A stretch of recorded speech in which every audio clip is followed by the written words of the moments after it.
Welcome to Simplified UPSC by PPP, where we listen, learn, and grow together. Detailed notes in English and Hindi, plus practice questions for prelims and mains, only on our Telegram channel. Link in description. Want early access to all videos of this series? Join our paid Telegram group for just 499 rupees. One-time payment, lifetime access. WhatsApp now to join us. Simplified UPSC by PPP में आपका स्वागत है। आज हम M Laxmikant की Indian polity के एक बहुत ही महत्वपूर्ण chapter 65 central bureau of investigation मतलब सीबीआई का डिटेल्ड एनालिसिस करेंगे। हाँ, और ये चर्चा खास तौर पर यूपीएससी प्रीलिम्स और मेंस की तैयारी को ध्यान में रखकर हम कर रहे हैं। बिल्कुल, हमारा फोकस रहेगा सीबीआई की एस्टैब्लिशमेंट, इसका स्ट्रक्चर, फंक्शंस, जुरिस्डिक्शन और सबसे अहम इसकी ऑटोनॉमी से जुड़े जो मुद्दे हैं उन पर। हाँ, और हम कोशिश करेंगे लक्ष्मीकांत के टेक्स्ट, कॉन्स्टिट्यूशनल प्रिंसिपल्स और यूपीएससी एग्जाम के पर्सपेक्टिव को आपस में जोड़ने की। हमारा मिशन है इस टॉपिक को पूरी तरह से कवर करना, फैक्ट्स और एनालिसिस दोनों के साथ। एग्जैक्टली। सीबीआई को सिर्फ एक इन्वेस्टिगेटिंग एजेंसी की तरह देखना वो शायद काफी नहीं है। इंडियन पॉलिटी में इसका रोल क्या है, कॉन्स्टिट्यूशनल स्टेटस क्या है या नहीं है, और चैलेंजेस क्या फेस करती है, ये सब समझना जरूरी है। तो चलिए सीबीआई की परतों को खोलते हैं। चलो अब देखते हैं कि सीबीआई की जड़ें कहाँ हैं। अक्सर ये सवाल उठता है और प्रीलिम्स के लिए ये जानना बहुत जरूरी है कि क्या सीबीआई एक कॉन्स्टिट्यूशनल बॉडी है। हाँ, ये सवाल बहुत आता है एंड ये एक बहुत इंपॉर्टेंट प्रीलिम्स फैक्ट है कि CBI is neither a constitutional body nor a statutory body. मतलब ना तो इसका जिक्र संविधान में है और ना ही इसे संसद के किसी एक्ट से बनाया गया है। अच्छा, तो फिर बनी कैसे? इसकी एस्टैब्लिशमेंट हुई थी 1963 में मिनिस्ट्री ऑफ होम अफेयर्स के एक एग्जीक्यूटिव रेजोल्यूशन के जरिए, और इसके पीछे रिकमेंडेशन थी Santhanam committee on prevention of corruption की, जो 1962-64 में बनी थी। संथानम कमेटी मतलब इसका कोर ऑब्जेक्टिव था करप्शन से लड़ना, खासकर सरकारी महकमों में। लेकिन ये दिलचस्प है कि 1963 में एक रेजोल्यूशन से बनी बॉडी को अपनी इन्वेस्टिगेटिंग पावर्स कहां से मिलती हैं? ये स्टैट्यूटरी नहीं है तो, लेकिन इन्वेस्टिगेशन की पावर डीएसपीई एक्ट 1946 से। हाँ बिल्कुल, और शुरुआत में फोकस था सेंट्रल गवर्नमेंट एम्प्लॉइज के करप्शन, ब्राइबरी और मिसकंडक्ट पर। लेकिन समय के साथ इसका स्कोप तो काफी बढ़ गया है ना? यूपीएससी मेंस के पर्सपेक्टिव से ये एवोल्यूशन समझना इंपॉर्टेंट है। सीबीआई की स्थापना के मूल उद्देश्य क्या थे और वर्तमान में इसके कार्यक्षेत्र का विस्तार कैसे हुआ है। एब्सोल्युटली, शुरुआत हुई थी करप्शन इन्वेस्टिगेशन से, लेकिन अब सीबीआई बहुत तरह के केसेस देखती है। इसमें सीरियस इकोनॉमिक ऑफेंसेस, बड़े फाइनेंशियल फ्रॉड्स और मेजर कन्वेंशनल क्राइम्स जैसे murder, kidnapping, organised crime rackets भी शामिल हैं, जिनका नेशनल या इंटरनेशनल असर हो। अच्छा। हाँ, पर यह पॉइंट नोट करना जरूरी है कि टेररिज्म रिलेटेड केसेस की इन्वेस्टिगेशन का जो प्राइमरी मैंडेट है वो नेशनल इन्वेस्टिगेशन एजेंसी यानी एनआईए के पास है। हाँ, एनआईए तो 2008 मुंबई अटैक्स के बाद बनी थी। एग्जैक्टली। तो सीबीआई और एनआईए के डोमेन्स अलग अलग हैं, हालांकि कभी कभी ओवरलैप भी हो सकता है। तो एक एग्जीक्यूटिव रेजोल्यूशन से बनी संस्था जो डीएसपी एक्ट से पावर लेती है, आज देश की प्रीमियर इन्वेस्टिगेटिंग एजेंसी बन गई है। ये ट्रांजिशन अपने आप में गवर्नेंस एवोल्यूशन का एक अच्छा उदाहरण है। बिल्कुल। चलिए अब इसके स्ट्रक्चर और लीडरशिप पर आते हैं। सीबीआई डायरेक्टर की अपॉइंटमेंट प्रोसेस अक्सर खबरों में रहती है और गवर्नेंस में अकाउंटेबिलिटी के लिहाज से ये मेंस का एक इंपॉर्टेंट टॉपिक भी है। डेफिनेटली। और यहाँ यूपीएससी प्रीलिम्स में डायरेक्टर की अपॉइंटमेंट कमेटी और रिलेटेड प्रोसीजर्स से जुड़े क्वेश्चंस पूछे जा सकते हैं।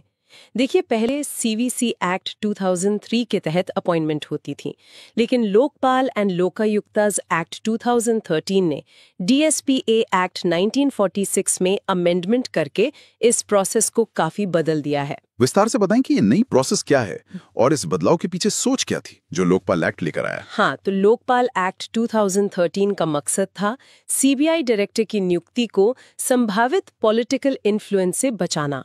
अब डायरेक्टर की अपॉइंटमेंट केंद्र सरकार करती है, लेकिन सिर्फ एक हाई पावर्ड 3 सदस्यीय कमेटी की रिकमेंडेशन पर। 3 सदस्य? कौन कौन है इसमें?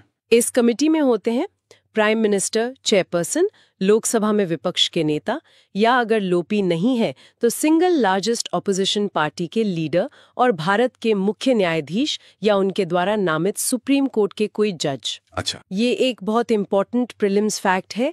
इस कमिटी की कॉम्पोजिशन को लेकर शायद 2018 या 19 के आसपास प्रीलिम्स में सवाल पूछा भी गया था। तो ये हाई लेवल कमेटी का प्रावधान, जिसमें जुडिशरी और ऑपोजिशन का रिप्रेजेंटेशन है, सैद्धांतिक तौर पर तो अपॉइंटमेंट प्रोसेस में फेयरनेस और ट्रांसपेरेंसी लाने के लिए है। हाँ, इरादा तो यही था। लेकिन मेंस के पर्सपेक्टिव से सवाल ये उठता है कि क्या ये मैकेनिज्म वास्तव में पॉलिटिकल इंटरफेरेंस को खत्म कर पाया है, और सीबीआई की ऑटोनॉमी पर इसका कितना पॉजिटिव इंपैक्ट पड़ा है? क्या इससे वो केज्ड पैरेट वाली छवि धुली है? थियोरेटिकली हाँ, ये ऑटोनॉमी की तरफ एक कदम है। इंटेंट था चेक्स एंड बैलेंसेस बनाना। इसके साथ ही सीवीसी एक्ट 2002 ने सीबीआई डायरेक्टर के लिए 2 साल का फिक्स्ड टेन्योर भी इंश्योर किया था, जिसे डीएसपीआई एक्ट में अमेंडमेंट के जरिए जारी रखा गया है। ये टेन्योर सिक्योरिटी भी ऑटोनॉमी के लिए क्रूशल मानी जाती है। Tenure security. और स्ट्रक्चर से जुड़ा एक और इम्पॉर्टेंट पहलू है डायरेक्टोरेट ऑफ प्रोसिक्यूशन। ये भी लोकपाल एक्ट 2013 के तहत ही एस्टैब्लिश किया गया है। अच्छा, डायरेक्टोरेट ऑफ प्रोसिक्यूशन, इसका क्या काम है? इसका काम है सीबीआई द्वारा इन्वेस्टिगेट किए गए केसेस का प्रोसिक्यूशन कंडक्ट करना। इसका हेड एक डायरेक्टर होता है, जिसे सेंट्रल गवर्नमेंट अपॉइंट करती है सीवीसी के रिकमेंडेशन पर। ये डायरेक्टरेट सीबीआई डायरेक्टर के ओवरऑल सुपरविजन और कंट्रोल में काम करता है। ओके, तो अपॉइंटमेंट प्रोसेस और टेन्योर सिक्योरिटी ये मुख्य इंस्टीट्यूशनल सेफगार्ड्स हैं। चलिए अब आते हैं सीबीआई के फंक्शंस पर। लक्ष्मीकांत के चैप्टर के हिसाब से इसके कोर फंक्शंस क्या हैं? जैसा हमने पहले बात की, सीबीआई केंद्र सरकार की मुख्य जांच एजेंसी है। कोर फंक्शंस में शामिल हैं 1. सेंट्रल गवर्नमेंट एम्प्लॉयज के करप्शन, ब्राइबरी और मिसकंडक्ट के मामलों की जांच करना। 2. सीरियस क्राइम्स की जांच करना जिनका नेशनल और इंटरनेशनल असर हो, खासकर ऑर्गेनाइज्ड गैंग्स या प्रोफेशनल क्रिमिनल्स द्वारा किए गए अपराध। 3. फिस्कल और इकोनॉमिक लॉज के उल्लंघन से जुड़े मामलों की जांच करना, जैसे customs, central excise, income tax, foreign exchange regulations वगैरह। 4. क्राइम स्टैटिस्टिक्स मेंटेन करना और क्रिमिनल इंफॉर्मेशन को डिसेमिनेट करना। और इंडिया में इंटरपोल के नेशनल सेंट्रल ब्यूरो के तौर पर काम करना, मतलब इंटरपोल सदस्य देशों की तरफ से इन्वेस्टिगेशंस कोऑर्डिनेट करना। काफी वाइड रेंज है। हाँ, और ये भी जरूरी है कि सीबीआई का काम स्टेट पुलिस फोर्सेस को सप्लीमेंट करना है, सब्स्टिट्यूट करना नहीं। ये केवल वही स्पेसिफिक केसेस लेती है जो इसे केंद्र सरकार, राज्य सरकारें उनकी सहमति से या फिर हायर जुडिशरी सौंपती है। और जैसा आपने बताया, ये सीवीसी और लोकपाल को भी करप्शन केसेस की जांच में सहायता करती है। जी हाँ। लेकिन इसके जुरिस्डिक्शन को लेकर, खास करके स्टेट्स के कॉन्टेक्स्ट में, हमेशा एक टसल रहता है। यूपीएससी मेंस के लिए ये एक पेरेनियल गवर्नेंस इशू है। सीबीआई के राज्य संबंधी क्षेत्राधिकार की सीमाएं क्या हैं और ये केंद्र राज्य संबंधों, सेंट्रल स्टेट रिलेशंस को कैसे प्रभावित करता है? ये एक बहुत क्रिटिकल पहलू है जिसका सीधा असर फेडरलिज्म पर पड़ता है। देखिए, डीएसपीए एक्ट 1946 के तहत सीबीआई का जुरिस्डिक्शन ऑटोमेटिकली सभी यूनियन टेरिटरीज पर लागू होता है। ओके, यूटीज में तो है, स्टेट्स का क्या? लेकिन किसी स्टेट के अंदर इन्वेस्टिगेशन करने के लिए CBI needs the consent of the concerned state government under section 6 of the DSP act. अच्छा, राज्य सरकार की सहमति चाहिए, सेक्शन 6। हाँ, और ये कंसेंट 2 तरह की हो सकती है। एक, जनरल कंसेंट, ये एक तरह की ब्लैंकेट परमिशन होती है राज्य सरकार की तरफ से कि सीबीआई उस राज्य में स्थित सेंट्रल गवर्नमेंट ऑफिशियल्स के खिलाफ करप्शन के मामलों की जांच कर सकती है। दूसरा, स्पेसिफिक कंसेंट, ये केस बाय केस बेसिस पर परमिशन मांगी जाती है। और यही कंसेंट का मुद्दा सेंटर स्टेट रिलेशंस में फ्रिक्शन पॉइंट बन जाता है। हमने देखा है हाल के सालों में कई राज्यों ने अपनी जनरल कंसेंट वापस ले लिया। इसका प्रैक्टिकल इंप्लीकेशन क्या होता है? जनरल कंसेंट वापस लेने का मतलब है कि सीबीआई उस राज्य में सेंट्रल गवर्नमेंट ऑफिशियल्स या प्राइवेट पर्सन से जुड़ा कोई भी नया मामला राज्य सरकार की स्पेसिफिक कंसेंट के बिना रजिस्टर नहीं कर सकती। हर केस के लिए अलग परमिशन लेनी पड़ेगी। बिल्कुल। इससे समय पर इन्वेस्टिगेशन में काफी बाधा आ सकती है, खासकर मल्टी स्टेट करप्शन केसेस में। और अक्सर ये सीबीआई बनाम स्टेट पुलिस जैसी स्थिति पैदा कर देता है, जो कोऑपरेटिव फेडरलिज्म के लिए ठीक नहीं है। ये तो है। However, ये एक बहुत इम्पॉर्टेंट प्रिलिम्स फैक्ट है। इसमें एक महत्वपूर्ण एक्सेप्शन है। सुप्रीम कोर्ट और हाई कोर्ट्स देश में कहीं भी सीबीआई जांच का आदेश दे सकते हैं बिना राज्य सरकार की सहमति के। अच्छा, मतलब कोर्ट्स के ऑर्डर पर कंसेंट की जरूरत नहीं? नहीं, जुडिशियल ऑर्डर्स सेक्शन 6 के तहत राज्य की सहमति की जरूरत को ओवरराइड कर देते हैं। ये शक्ति न्याय सुनिश्चित करने के लिए असाधारण परिस्थितियों में इस्तेमाल की जाती है। तो ये कंसेंट मैकेनिज्म एक बड़ा मुद्दा बना रहता है, जो स्टेट ऑटोनॉमी और कुछ मामलों में सेंट्रल इन्वेस्टिगेशन की जरूरत के बीच के नाजुक संतुलन को दिखाता है। सही कहा। चलो अब सबसे कॉन्टेस्टेड इशू पर आते हैं, सीबीआई की ऑटोनॉमी। सुप्रीम कोर्ट ने खुद इसे caged parrot speaking in its masters voice कहा था। हाँ, 2013 में। यूपीएससी मेंस में अक्सर यह सवाल आता है कि सीबीआई की स्वायत्तता को लेकर क्या चुनौतियां हैं, क्या सेफगार्ड्स मौजूद हैं and how effective are they. ये केज्ड पैरट वाली टिप्पणी, जैसा आपने कहा, 2013 में कोल एलोकेशन स्कैम केस की सुनवाई के दौरान आई थी और इसने सीबीआई की इंडिपेंडेंस को लेकर जो गहरी चिंताएं हैं उन्हें उजागर किया था।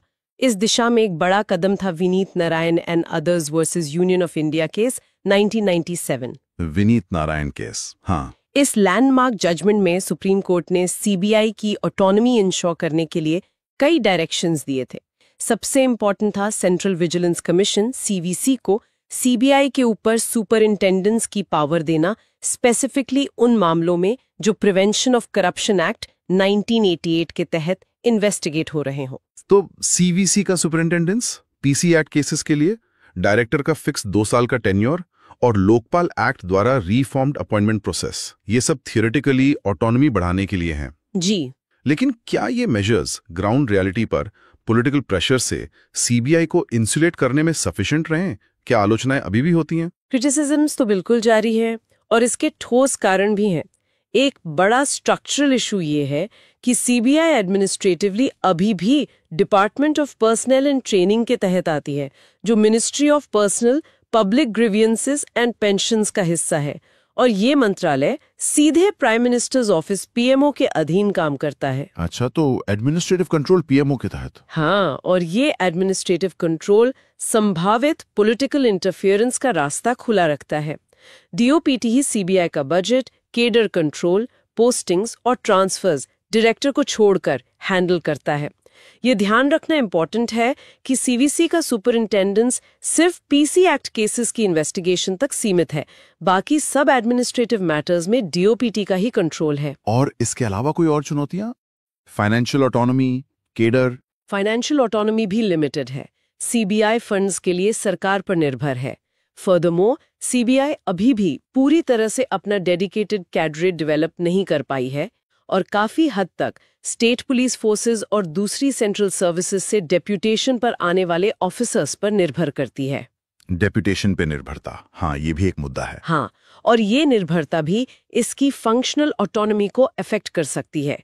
इन चैलेंजेस का एनालिसिस मेंस आंसर राइटिंग में क्रूशल है जब हम गवर्नेंस में ट्रांसपेरेंसी और अकाउंटेबिलिटी की बात करते हैं। So the picture that emerges is of a premier agency जो करप्शन और सीरियस क्राइम से लड़ने के लिए वाइटल है, लेकिन सिग्निफिकेंट स्ट्रक्चरल और फंक्शनल लिमिटेशंस का सामना कर रही है, जो लगातार इसकी ऑटोनॉमी और इम्पार्शियलिटी पर सवाल खड़े करते हैं। बिल्कुल, रिफॉर्म्स जैसे लोकपाल एक्ट और जुडिशियल इंटरवेंशंस जैसे वनीत नारायण ने इन्हें एड्रेस करने की कोशिश की है, लेकिन सच्ची इंडिपेंडेंस की तरफ सफर अभी जारी लगता है। चलिए आज की चर्चा के की टेकअवेज को जल्दी से समराइज करते हैं, यूपीएससी प्रीलिम्स और मेंस के फोकस को ध्यान में रखते हुए। जरूर। Prelims takeaways. Establishment 1963 home ministry resolution.